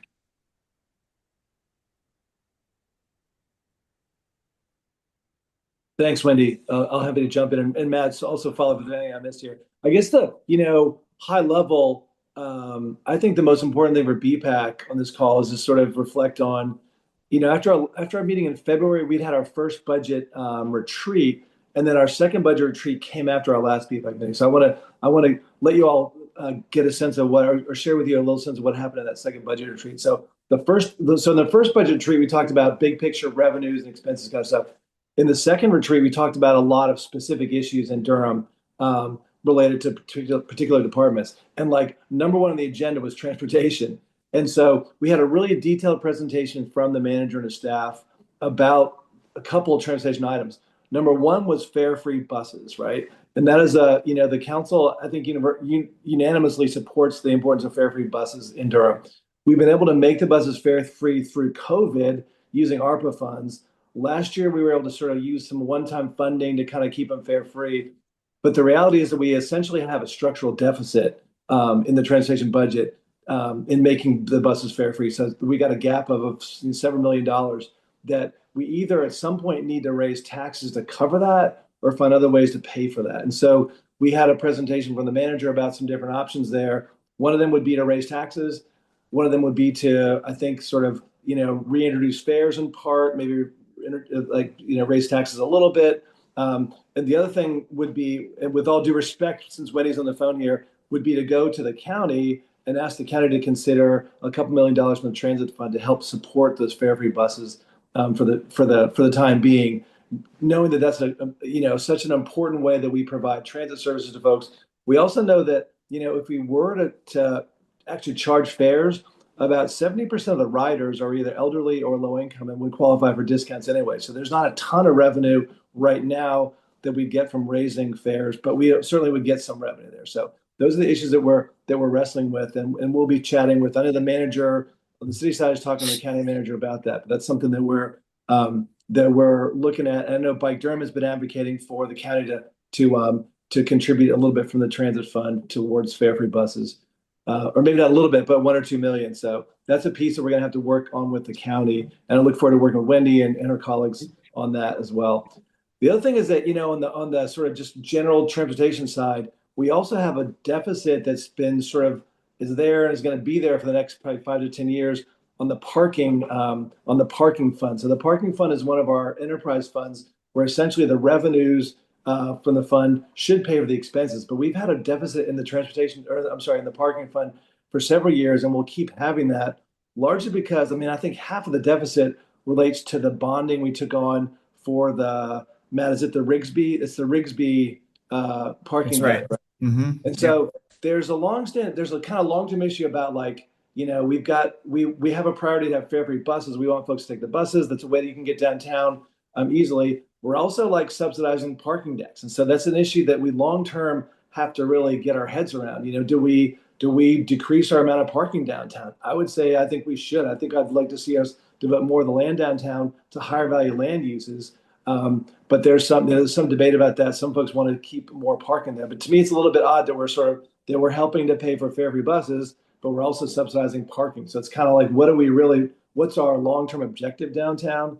And that's a piece that we've got to really, this year for this year's budget, we agreed for now we can kind of like punt this one down the road. There's enough money surpluses in other so-called enterprise funds that we can cover the parking fund deficit. But over time, we've got to really address that issue. And it is a larger kind of policy and philosophical question that the city has to wrestle with. So I just wanted to mention those two big sort of items that we talked about at the budget retreat. Matt, is there anything you want to add to that? Yeah, I'll piggyback on that. I think first of all, just mention at the Fare Free Summit that Councilmember Rissa and I attended, which was a great event put on by Bike Durham. Some of the discussion was about the need for, support for Fare Free and expansion of our local transit and also kind of bike ped infrastructure more broadly. And conversation with Go Triangle encouraged us that, Fare Free was a really good use of transit fund dollars, and that was something we should explore further with the county and other partners. So that's a conversation that we want to have with Commissioner Jacobs and others. The other thing I'll add is that part of the second budget retreat too, for folks who watched that, is we talked about our strategic plan. And that was something that was started under the last council, and then this council gets to complete it. And Councilmember Rissa and I, advocated on some points to update since we now do have a new council. And one of the points was under safety, was labeled just as vehicle deaths or something like that. And something that we advocated for in that was to broaden that to, to traffic, to be inclusive of bike and pedestrian injuries and fatalities, and how we think about safety for the city as well. I just want to jump in really quickly. That related to the issue you mentioned, Carl, about parking decks. And I would just say that's something the city and the county should work on together. We should have a coordinated strategy around the use of our existing parking decks. The county is built, have completed a 800 car parking deck at 500 East Main Street and like a 700 one, capacity deck at 300 East Main Street. Now, part of it is supporting housing and businesses, but still, we all own parking decks in downtown Durham, and so we should really coordinate on a strategy. And I think, threading the needle on that is related to supporting our downtown businesses, because we do know that having adequate parking and affordable parking is facing reality is tied to support for our downtown businesses, which generates the sales tax revenue, which we need to fund our budgets. So we have to be have a comprehensive approach to the issue. And I just want to say also what you mentioned about transportation and transit is, I think, universal for the city and the county, is that operation costs are going up no matter what it is, and we all have to build that into our budgets. And also that infrastructure, having long-term infrastructure plans that are tied to things like bond funding and also grant funding. I know the county, we've gotten a lot of federal and state grants as well. And then for all of us too is project management, because we're getting things done quickly, executing projects quickly, like bike ped projects, is key for spending the money that we have wisely and well. So I think it's just on us, the city and the county, to make sure that we are, and the schools, that we're doing all those things when we have limited resources. Yeah, no, definitely work together on parking is a good idea. I just think, again, philosophically, I think we need to decide whether we want to really subsidize and support transit, or do we want to support cars and parking. I think there's a fundamental choice there. I do feel like, and I've talked to the manager about this, whenever we have city events downtown for staff or the public, the first thing we always lead with is parking is available. Parking is available. And I don't know why we don't lead with, hey, event downtown, we've got fare free buses. These are the buses that come downtown at the transit center. Take a bus, you can bike or whatever. And if you have to, sure, you can drive a car and there's parking, but we always lead with the parking there. I think unless we sort of change that messaging, we're always gonna prioritize cars. I think I do think long term we have to change our messaging and our way we think about how we get around our city. Yeah, I think this is a great discussion. I know a lot of us on the commission have talked about what to do with the parking lots as well, just theorizing. So Yeah, it's definitely right now for the city. It's a kind of ongoing financial burden that we're wrestling with. So I want to make everybody aware of that.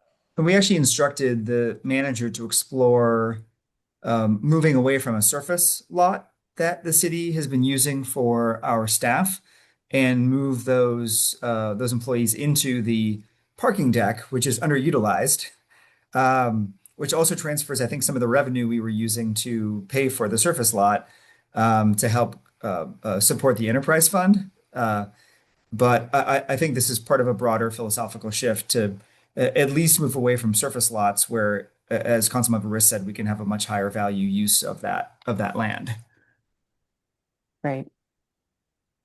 Well, I think it seems like y'all are going to have a conversation about it. If you want to entertain commissioners in it, I'm sure there's people who would love to join. But I do want to move on to our next report, which is Hannah for the community engagement.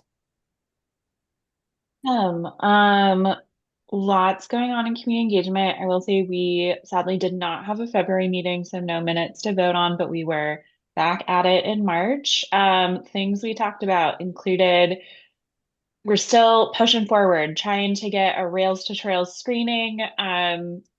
Carolina Theater is a little bit out of our price range, so our plan B is reaching out to Durham Central Park and seeing what might work there. And if that also doesn't work, then plan C is seeing if DOST would partner with us to help potentially have full steam at the American Tobacco Campus as a venue.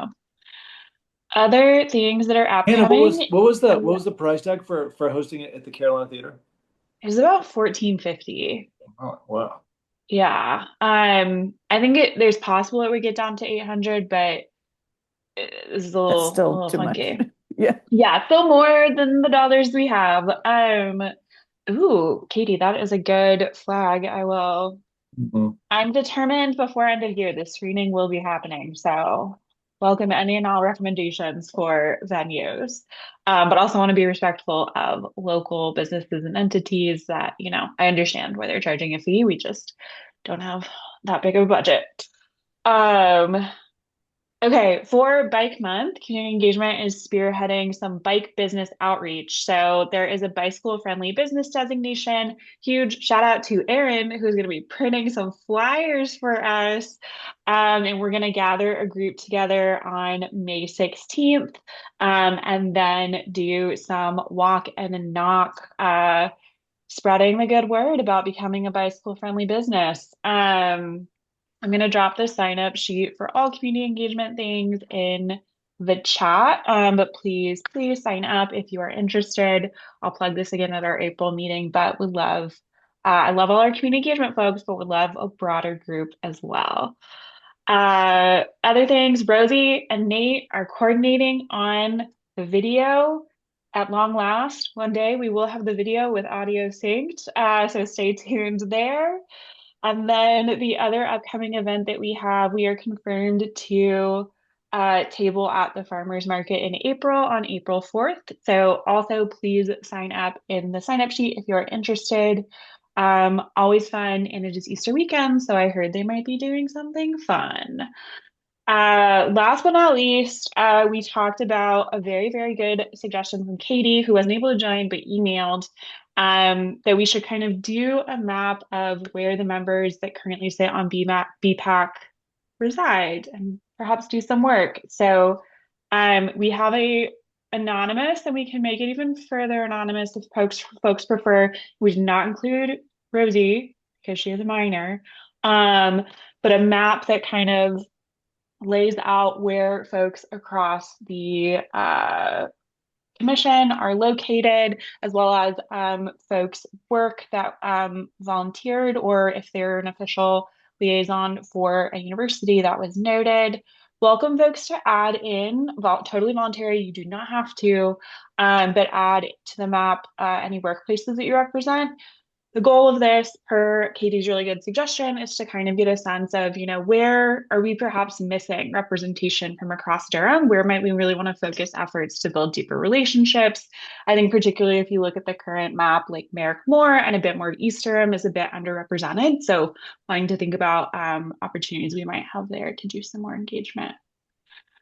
That is everything from community engagement. I will probably send out the sign up link again, but again, love all our community engagement folks. They've been showing up and showing out, but also encourage everyone, you're always welcome for any of the tabling or things like that. Great, thank you, Hannah. And yeah, I had originally signed up to do some of the tabling and I'm no longer available. So if anybody else wants to do it, please sign up. Erin, yes.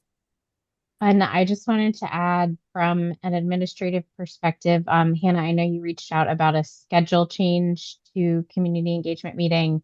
That has been shared with both the city and county clerk's office. And Brian either will be or has, as of today, updated the BPAC webpage. So that y'all should be good to go with the schedule change. The Perfect. BPAC webpage is updated. These minutes need to be updated, but it has already been changed to the website from Wednesday to Tuesday, second Tuesday. Rock stars. Yes, that is the other update. We are back to our formerly scheduled Tuesday, 6 to 7. So welcome folks to join, and we'll send out the reminder emails a few days before. Yes, thank you. Moving on to development review with Scott. Yeah, hi, this is Scott, and development review. We have minutes from the February meeting in the shared folder. I guess we have to vote on those, even though they're 5 weeks old. And I don't know that it makes any sense to talk about them now, but we reviewed one main plan that John reviewed that was a Rev 1. And then there were two others that were revision 2s that we didn't have anything much new to comment on based on the responses from Rev 1. And then we had two new ones that Andrew and Jordan were going to work on. And so I don't know if I need to say any more about that other than should I make a motion to approve those minutes and as they're captured in the. Yeah, Okay. I think All that right. works. So I move that that BPAC approve the Development Review Committee meeting minutes from February the 12th. Second. All right, moved by Scott, seconded by John. All those in favor, raise their hand or say aye. Aye. Aye. All those Okay. opposed? Oh, sorry. None. Okay, you're good. All right. So more interesting is the ones that we just had last Thursday, and only John and I were able to attend that meeting. But we did have 4 or 5 cases to review, and one of them was called Palmer Edge 2. It's 42 acres at Glover Road near 147 in Rigsby, so really near 147, but they're having office, warehouse, and amenity space. And there was nothing particularly interesting about that. We requested the standard multi-use paths on the frontages of the roads there. The next one was Massey Chapel Road assemblage down near South Point Mall. So 36 acres, 470 townhouses and apartments.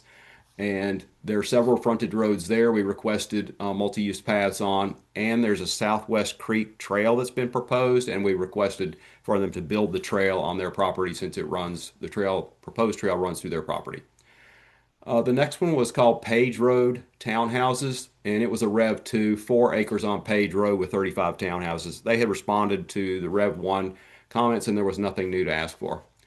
Then there was Courtyards at Leesville. This was a Rev 2 that Trent did the first revision of it. It's 30 acres on Leesville Road and 111 detached and attached townhomes. This was another one where they responded adequately to the first revision comments, and there were no additional comments that we felt were necessary. And then the other one is Mosby Bragtown, which Jordan was going to do, but I don't think he had a chance to do that. So I looked at it. 13 acres at Berwyn and Old Oxford Road near Bragtown in the northeast part of the city. And we asked for multi-use paths, a bus stop improvement, and an easement for another planned trail that's in the comprehensive plan. So we covered all those, and I think that's it. Great, thank you. Moving on to planning and policy. All right. So we discussed February's minutes at last meeting, but we did not vote on them because they were sent out late. So I motion that we approve February's minutes for planning and policy. Second. All right, moved by Nathan, second by Tony. All those in favor say aye, raise their hand. Aye. Aye. Those opposed? Seeing none, the minutes have been approved. Okay, cool. So for March, there's a Crest Street neighborhood multimodal resurfacing open house this Thursday, the 19th from 6 to 7:30 at the Patterson Community Center. For the Crest Street neighborhood is north of Irwin, south of 147, like just north of the VA and Duke. Transportation replied back to our comments on gear and guests. Basically, we got a lot of maybes and some we'll look into that and yeah, that was the general reply back was maybe and we'll look into it for those. Then South Ellerby, we talked about the South Ellerby trail closure while they work on the restoration project. There was a detour, and we thought that the detour was dumb, and then we realized that the map of the detour is correct, the description is just wrong, so there wasn't actually anything to do there. We also, since they've already started work on that, and there's supposed to be like there's supposed to be connections through that restoration area to like rebuild that trail and to connect to the eventual rail trail, but there aren't any plans or designs available for that, so we need to reach out to see if there's any actual plans for that. We reviewed the BPAC guiding principles documents from 2020 and gave everyone who wants to attend P&P for next Thursday homework, which is to make your own draft. So read the guiding principles documents, review the transportation goals and action items in the comp plan, review the bylaws, and think about being more inclusive to all micromobility types. Also find a better word than micromobility and have it ready by the first Thursday of April, aka the next P&P meeting. You don't have to do all that to attend, but that will be one of our agenda items to go through people's suggestions for that. So it'll be fun. We also discussed some improvements to onboarding. We have some action items that people are working on in the background related to that. I also discovered that there is supposed to be a city board's mentor-mentee program. I found that on the website and I was not aware of it. And I sent that out to some people for people to talk about. And then we discussed some other items, but didn't really get any action items out of them. And then we forgot to discuss Third Fork Creek Trail Phase 2A.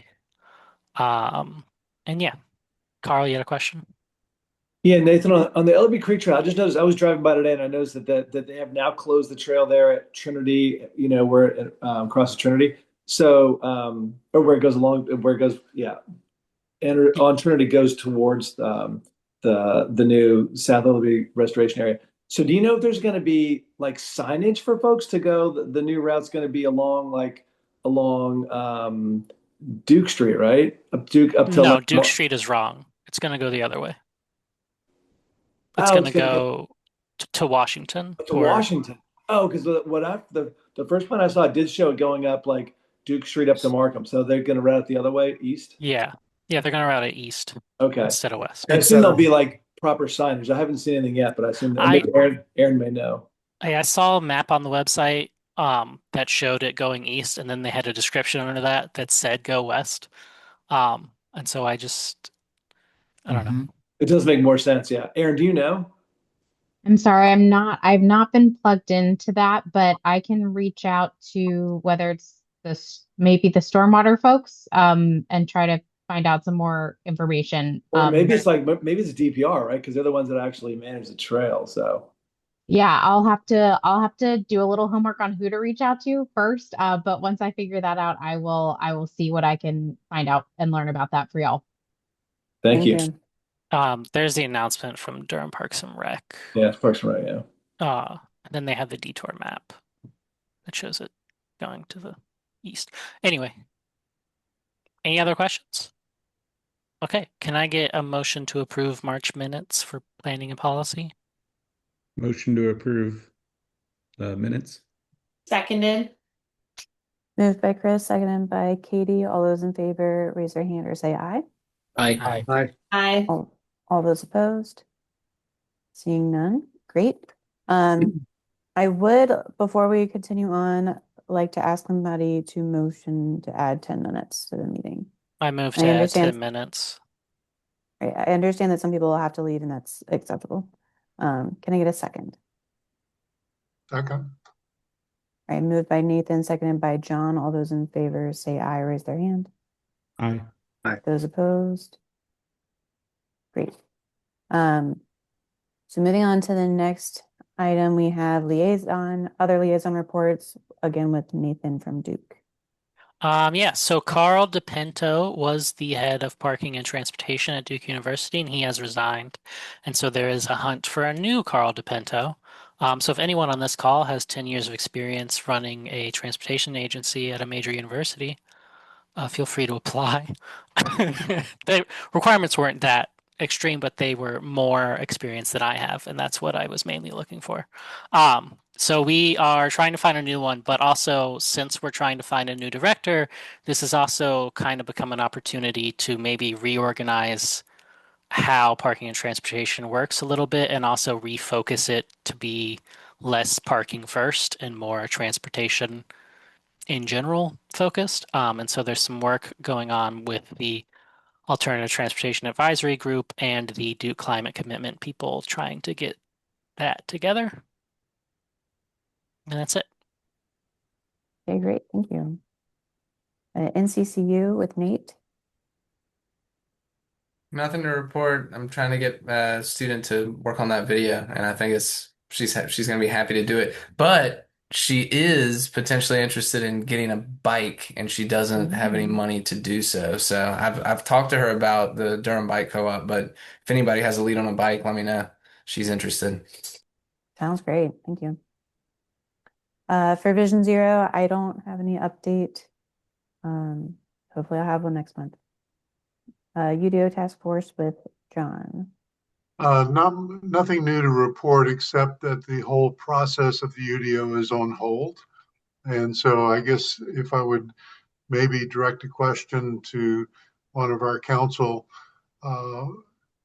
staff, liaisons to give us some sort of idea of how that might play out time-wise, because I know the primary issue that's come up in the lawsuit has to do with the new zoning codes.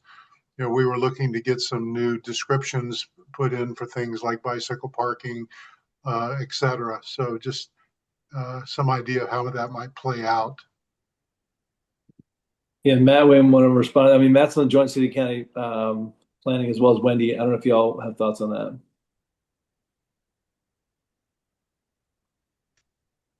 I'll say that we have not received updated information since the lawsuit and the decision to pause, but we'll certainly keep you posted as we know. I do know one potential fix is through the state legislature, and there's at least one statewide bill that is going to carry forward into the short session, which is seeking to fix the prohibition on downzoning, which is the cause of this issue and what invited the opportunity for the lawsuit. And from my understanding, communities across the state are not happy with it, both more conservative and more liberal, which gives me at least some hope that that could be revisited. Also, if Phil Berger loses his the recount for his seat, that could have an influence as well, since he was a major proponent of the downzoning limitations. But in terms of the lawsuit and what might come from that and next steps, I don't have further information, but perhaps Wendy does. No, you said it all perfectly, Matt. My understanding is that there was support in the House to for the remedy, and that the opposition was in the Senate. So everybody keep your fingers crossed that Page wins. That's our biggest hope for getting this turned around, honestly. Our biggest opportunity and chance. Yep. All right, thank you. It's good to know. Moving on to our next liaison, which is Dost. Dale McKeel's not here, so we'll skip him. And then Bus Rapid Transit Vision Plan, Scott and Ed, have you all heard anything No, about that? nothing new. No, but I did send an email. I reached out to the person at Kimley Horn who facilitated our one meeting back a few months to ask, what's up? Because I thought they said back then that there were going to be follow-up meetings in March in the spring. So I reached out, but I have not heard back. All right. Yeah, I was also under the impression that there would have been another in March. So thank you for that. Are there any questions for our committee or liaison reports? Chris. Yeah, and I'm actually kind of cheating here and making a comment based on the conversations. We've got two city council members here, so it's a great opportunity. We've been talking about the budget issues and how we're going to fund transit, all that kind of stuff. One thing I want, especially our city council members, to keep in mind is the Vision Zero action plan, which was passed unanimously, right? And obviously, Councilmember Kopak and Councilmember Burris are new, and so we're not part of that. But I'm going to operate from the assumption that they're going to support that. The very important focus on that was, the number one thing you can do to reduce deaths and injuries from traffic violence is reduce VMT, right? Before you even get to safe streets, reduce VMT, right? And so when we're looking at parking policies, when we're looking at supporting transit, that's something that we have to do. I don't know what the process is to do it, but we committed to do it, and we have a goal for 50% reduction by 2035, 100% by 2045, and we have to make progress to achieve that. So I think a lot of the things we discussed are focused on that, and I think there's a lot of problems that we talk about where people want to see progress on these issues, and I think one of the things that sort of frustrates me as a BPAC member is this has been laid out for us, right? Like there's a certain set of things we have to do. Obviously there's expense issues or process issues, but we know exactly what it is that we have to do to make progress on this. And it's a great way to demonstrate competency at being able to do much more complicated city issues. So I just want to encourage folks to keep that in mind on this budget season. I'm not saying you have to spend a ton of money on it, but we have to find ways to make progress on this. The more behind we get on it, the harder it is. I think the parking conversation and the transit conversation really hits on that.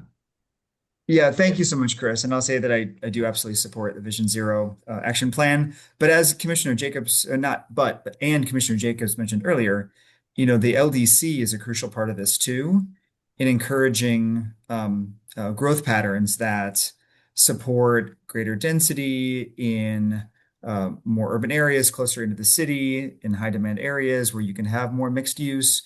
And so the budget is crucial, but let's not forget the land use piece, which Chris, I know you think a lot about too. I'm curious, like what BPAC's role is, and I'm sorry if this is out of order, Mary Rose, but I'm curious what BPAC's role has been around the LDC so far, if you've done any advocacy around it, if you've taken a position on any of the elements in it to help support your goals. Yeah. John, would you like to answer that question?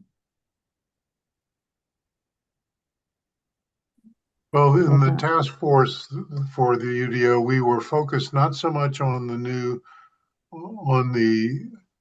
reorganization of the codes, because that was where the main energy was coming from anyway. We were focused on the things that were more bicycle or pedestrian related in terms of infrastructure details, parking details, et cetera. So that's where most of our energy went instead of the other. But we're absolutely in support of, but that just wasn't about the activities of the group. Yeah, if I could jump in on this also, Mary Rose, I think that's right. I think, BPAC was addressing the specific sort of bike and pedestrian elements in the LDC, but I do think it's worth individual members of BPAC considering when this thing. I mean, I'm guessing this is going to come to a vote hopefully before the end of the year. It's going to be a battle. It's going to be a battle. I think as we talked about on the call here, it's not just about how the LDC can support, facilitate bike and pedestrian infrastructure, but also how like the built environment does support a much more safe and accessible way to get around the city. So I'd encourage all the members of BPAC to think about individually supporting the LDC because it's going to be a big battle. The other thing I would say, because I love Chris's comments about investments, and I like what Matt said about not only those investments but also our built environment. The third thing is like policy as well, and I've actually, we have an annual policy agenda that the city goes. We have a lobbyist, and we sort of have a policy agenda every year that we work on over in Raleigh. So one thing that I was actually talking to our city liaison about just yesterday was this issue that we raised before. We've never had success in this, but another one would be this issue of like statewide law sets speed limits in cities at 35 miles an hour. And so we could declare a 25-mile-an-hour speed limit in the city of Durham. But if we were to do that, we'd have to post that on every city street. And so the cost of having 25-mile-an-hour signs all across Durham is pretty cost prohibitive. But we've submitted, though we have had no success in the past, but we certainly should do it again, have submitted a local bill to allow the legislature to allow us to have a 25-mile-an-hour speed limit citywide. If we were to get that passed at the state level, then we wouldn't have to change all our signs. So that's something that, long term is a policy piece that would actually help us dramatically to reduce speeds in town, which is closely tied to our Vision Zero goals. Yeah, that's a good point. I don't want to labor on this too long, but I believe that Jamestown has set a 25-mile-per-hour speed limit. Jamestown, North Carolina. Yeah. Really? Yeah. So I don't know if they've been like grandfathered in and haven't set that a long time ago and don't need to do the signs everywhere, but well, maybe because it all takes is a local bill, and they may have had some more juice in the legislature. We just don't have frankly, a lot of friends right now in the Republican-controlled legislature. Right. Jamestown may have had more friends, but if we just need a couple of friends who allow us to do that, it would be a really important tool to improving safety in Durham. Right. Jordan, I want to hold your question for a second. Actually, just go ahead. We just have 2 minutes left, so. No, it's not important. Go ahead. Okay, great. I was just going to go through our, we don't really have any announcements or updates, but our communication priorities for the meeting. So I know Aaron is going to be looking up some stuff. Matt emailed me. I'll reply to that. For the letter related to school crossing guard program, Jordan's already reached out about beginning that. So if anybody is interested in contributing to that letter, feel free to reach out to him and CC me if you're interested, just so I know who all is participating. And I believe that's it. Is there anything that I might have missed? Okay, seeing none. Jordan, do you want to get your question in real quick? Sure. And to Councilmember Kopach's point that he just made, I was just going to add if the city did adopt a lower citywide speed limit, there's the NCDOT signs as you're coming into town that say citywide speed limit 35 unless otherwise posted, and the city we could change that, and then any NCDOT road that's posted at 35 would still be posted at 35, but any road that didn't have a speed limit right now, the assumption is that it's 35, and that could change it to 25. But I think as Councilmember Race is saying, most of our roads are very well posted, so it would involve a lot of infrastructure change from the signage standpoint. So there, anyway, I don't know if that's helpful context or not. I've actually put in the chat exactly what I got back from Sean Egan. So it's something that, it's certainly doable. I think it's worth us at BPAC continuing to advocate for this because I think it would make a huge difference. Yeah, I appreciate that. And if anybody has missed anything from the chat, I've been copying and pasting it into our draft agenda that's in the Google Drive. So feel free to reference that if you need to. But with that, our meeting is over. So thank you all for coming, and feel free to reach out to me if you have any questions. All right, thanks, guys. Good night, everybody. Good night, everybody. Thank you so much. Speaker.